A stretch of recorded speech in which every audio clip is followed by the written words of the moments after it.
বাংলাদেশের এখন এক হুজুর আছেন, উনাকে হুজুর বলতেও কষ্ট লাগে, কারণ স্টেজে উঠে এই বাবার জিকির ওই বাবার জিকির, এমন হুজুর আছে না নাই?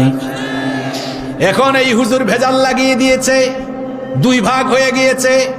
নবুয়ত নিয়ে দেখা গিয়েছে দ্বিমুখী বক্তব্য। আসলে আল্লাহর নবীর নবুয়ত নির্ধারিত হয়েছে আসমান জমিন সৃষ্টির 50,000 বছর আগে, কারণ আসমান জমিন সৃষ্টির 50,000 বছর আগে আল্লাহ তাআলা তাকদীরকে লিপিবদ্ধ করেছেন। সর্বপ্রথম আল্লাহ কলম সৃষ্টি করেছেন। আউয়ালু মা খালাকাল্লাহুল কলম, সর্বপ্রথম আল্লাহ কলম সৃষ্টি করলেন। কলম সৃষ্টি করে আল্লাহ কলমকে আদেশ করলেন, উক্তুব, কলম তুমি লিখো। কলম তখন আল্লাহকে প্রশ্ন করলো, মাযা আকতুব, আমি কি লিখব? আল্লাহ তাআলা তখন বললেন, উক্তুব মা হুয়া কাইনুন ইলা ইয়াউমিল কিয়ামা, কিয়ামত পর্যন্ত যা ঘটবে সব তুমি লিখো। আল্লাহর আদেশ শুনে কলম তখন কিয়ামত পর্যন্ত সকল কিছু লেখা আরম্ভ করলো। তাকদীর লিপিবদ্ধ হয়েছে তখনই। আল্লাহর নবী সহ পৃথিবীর সমস্ত নবীদের নবুয়ত এটা নির্ধারিত হয়েছে তখন আসমান জমিন সৃষ্টির 50,000 বছর আগে। সকল নবী রাসূলের নবুয়ত নির্ধারিত হয়েছে, ফিক্সড হয়েছে।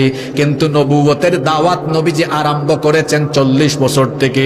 40 বছরের আগে নবীজি কোনোদিনও কাউকে ঈমানের দাওয়াত দেন নাই। তাহলে আমরা বাড়াবাড়ি না করে এভাবে বলতে পারি, নবীজির নবুয়ত নির্ধারিত হয়েছে আসমান জমিন সৃষ্টির 50,000 বছর আগে, আর দাওয়াত নবীজি আরম্ভ করেছেন 40 বছর পরে। আর কোনো ভেজাল আছে কোথায়?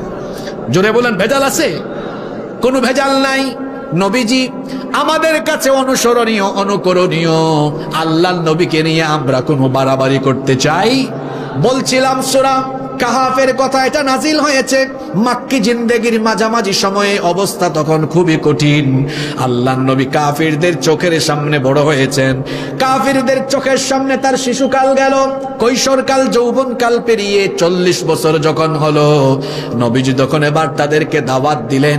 তখনই তাদের মাথা খারাপ হয়ে গেল। তারা বলল, তোমার মতো এতিম ছেলে, তোমার মতো এতিম মানুষ, তোমার মতো দরিদ্র ব্যক্তি হঠাৎ করে নবী হয় কেমনে? তুমি তো আমাদের চোখের সামনে বড় হয়েছো, গরিব ঘরের সন্তান, তুমি এতিম, তোমার মতো এতিম মানুষ কেমনে নবী হয়? তারা নবীজির দাওয়াতকে প্রত্যাখ্যান করলো। আল্লাহর নবীকে তারা প্রাথমিক পর্যায়ে গালিগালাজ করলো। আল্লাহর নবীকে 40 বছরের চরিত্র দেখে আল্লাহর নবীকে কাফেরে মুশরিকরাই আল আমিন উপাধি দিয়েছিল।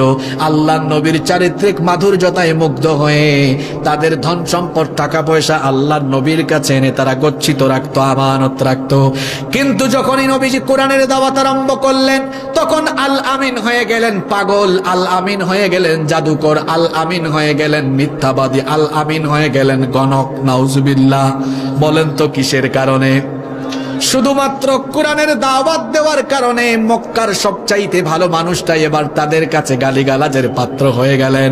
শুধুমাত্র কোরআন প্রচারের কারণে আজও দুনিয়াতে কাফের মুশরিকদের চরিত্র লালনকারী মানুষ দুনিয়াতে আছে।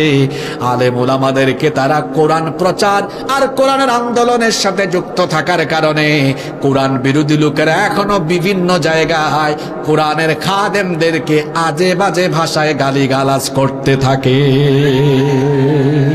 কি গো ভাই, এমন মানুষ তো নাই এখন। হুজুর দেখলেই মৌলবাদী, হুজুর দেখলেই জঙ্গিবাদী, হুজুর দেখলেই কিছু মানুষের দেখা যায় অ্যালার্জি ছাড়াই চুলকানি। এরকম মানুষ আছে না নাই? উলামায়ে কেরাম হলেন নবীগণের ওয়ারিস। ইন্নাল উলামা ওয়ারাসাতুল আম্বিয়া, উলামায়ে কেরাম হলেন নবীগণের ওয়ারিস। নবীদেরকে দেখলে ইসলাম বিরোধীদের জ্বালাও পোড়াও হতো, ইসলাম বিরোধীদের কলিজার মধ্যে আগুন ধরে যেত। নবীদের ওয়ারিস আলেম উলামাদেরকে দেখলে যাদের জ্বালা পোড়া সৃষ্টি হয়ে যায়, এই লোকগুলোকে যদি কোরআনের ল্যাবরেটরিতে নিয়ে এদের রক্ত পরীক্ষা করা হয়, দেখবেন এদের রক্তের ভেতরে আবু জাহেলের ভাইরাস রয়েছে।